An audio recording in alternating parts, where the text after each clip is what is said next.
जय हो।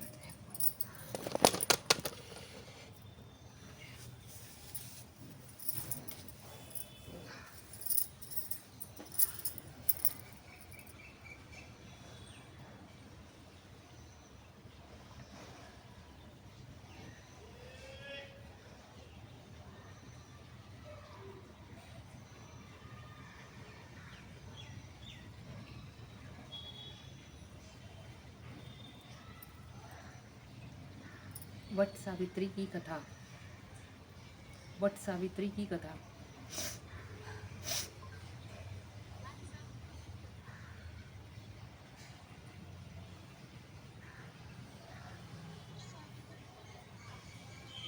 सत्यवान की मृत्यु शादी के 1 वर्ष पूरा होते ही हो जाएगी। लकड़ी काटने से थका हुआ सत्यवान पेड़ के नीचे आराम कर रहा था कि पेड़ पर रहने वाला सांप उसे काट लेता है और उसकी मृत्यु हो जाती है। सावित्री शिव जी की अनन्य भक्ति करती थी। शिव जी के स्वप्न आदेश अनुसार वट वृक्ष की पूजा करती थी। जब यमराज सत्यवान की आत्मा को ले जा रहा था तो सावित्री को यमराज दिखाई दिया। सावित्री उसके पीछे जाने लगी। यमराज बोला, तुम 3 वरदान मांग लो और वापस लौट जाओ। तब सावित्री चालाकी से 3 वरदान मांगती है। दोस्तों, इससे पहले सुख समृद्धि चैनल को लाइक, शेयर और सब्सक्राइब कर ले। 3 वरदान भी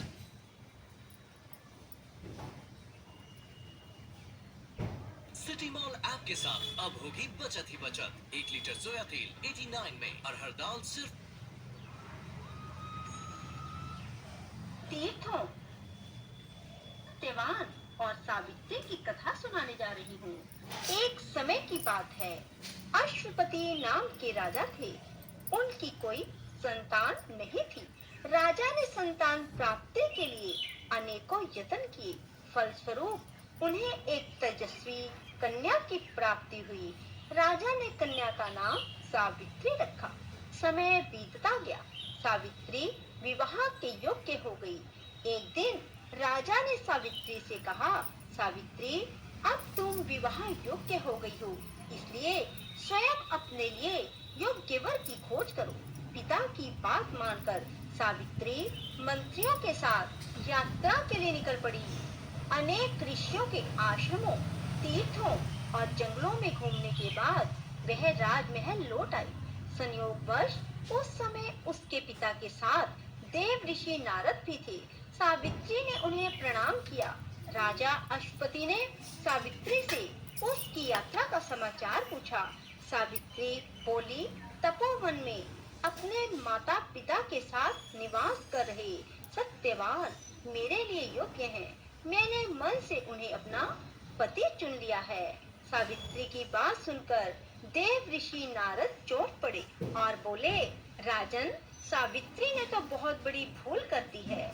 ये सुन अश्वपति चिंतित हो गए और बोले, हे देव ऋषि नारद, सत्यवान में ऐसा कौन सा अवगुण है? इस पर नारद जी ने कहा, राजन, सत्यवान के पिता शत्रुओं के द्वारा राज्य से वंचित कर दिए गए हैं और अब वे वन में तपस्वी जीवन व्यतीत कर रहे हैं और अपनी दृष्टि भी खो चुके हैं। राजन, सबसे बड़ी कमी यह है कि सत्यवान अल्प आयु हैं। 12 वर्ष की आयु में से अब उनके पास केवल 1 वर्ष की आयु शेष रह गई है। नारद जी की बात सुनकर अश्वपति ने सावित्री को समझाया कि वह किसी दूसरे उत्तम गुणों वाले पुरुष को अपने पति के रूप में चुन ले। सावित्री बोली, नारी अपने जीवन में केवल एक ही पति का वरण करती है। अब चाहे कुछ भी हो, मैं किसी दूसरे को अपने पति के रूप में स्वीकार नहीं कर सकती। पिता विवश हो गए और सावित्री का सत्यवान के साथ पूरे विधि विधान से विवाह करवा दिया। विवाह के बाद सावित्री वन में अपने पति और सास ससुर के साथ रहने लगी। जैसे जैसे समय बीतता जा रहा था, सावित्री के मन का भय बढ़ता जा रहा था।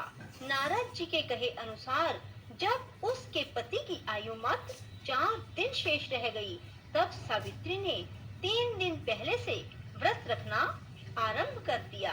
अंततः वह दिन भी आ पहुंचा जब सत्यवान की मृत्यु निश्चित थी।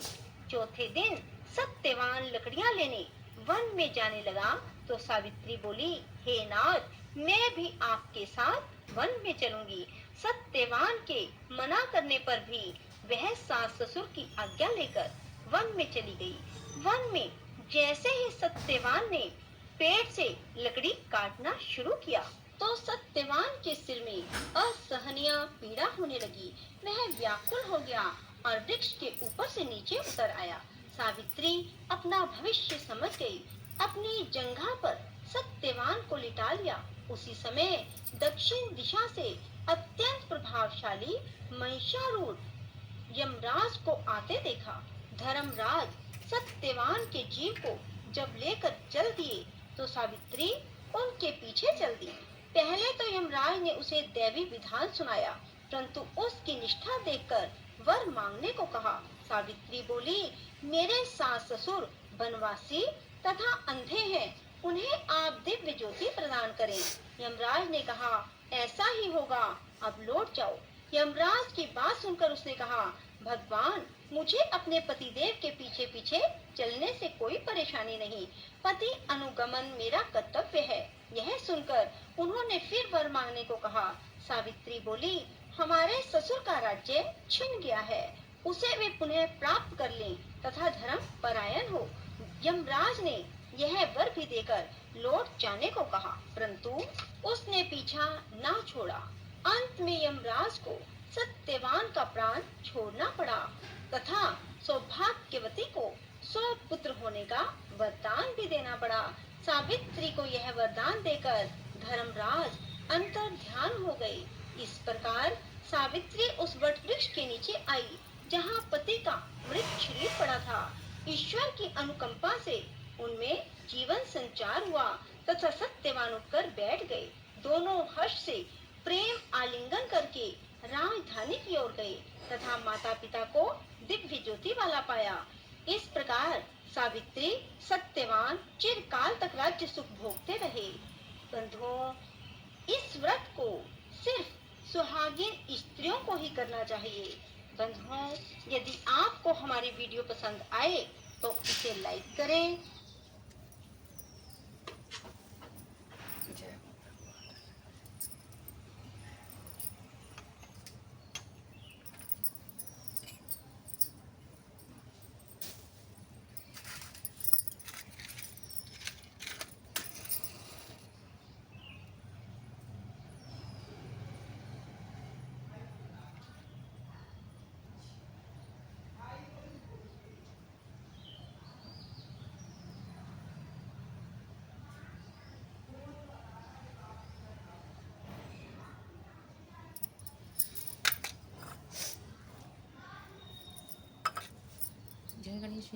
जय गणेश देवा, माता जाती पार्वती पिता महादेवा, एक दंती दयावंत चार भुजाधारी, मत्सक सिंधु स्वयं उसकी सवारी। जय गणेश देवा, सूर्यजाम शरण सवर्गी जय सेवा। जय गणेश देवा, दीनन की लाज रख समस्त तुम्हारी, कामना को पूरा करो शक्ति बलिहारी।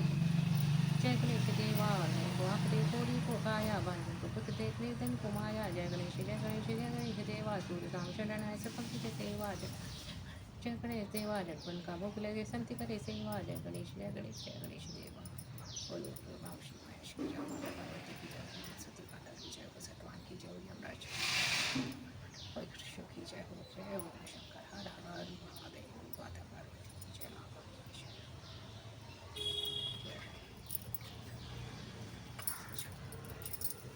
जय हो।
जय हो।